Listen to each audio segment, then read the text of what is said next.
Welcome to Luca is a Billionaire, where the only thing I invest in is your answers.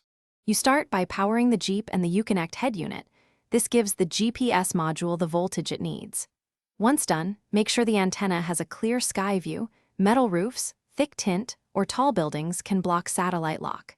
Next, confirm the system firmware and map package are present. This avoids delays when acquiring satellites. You'll perform the first navigation setup right away, so keep the vehicle stationary for initial satellite calibration, which speeds up lock and route accuracy. You now input your destination using the touchscreen or voice command. Voice keeps your hands free and is often quicker.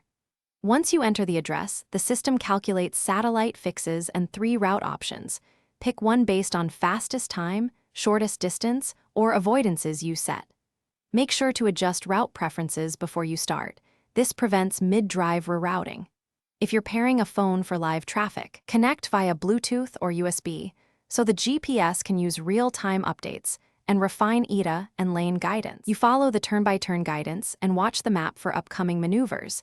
The system gives lane guidance and distance prompts to reduce confusion. If you miss a turn, make sure to stop safely, then select Recalculate so the GPS finds an alternative quickly. If the unit fails to get a satellite lock or shows wrong location, cycle ignition once. If that doesn't help, perform a soft reset or check antenna wiring. Persisting faults may require dealer diagnostics for module or antenna replacement. Thanks for watching and please subscribe. It's the best investment you'll ever make.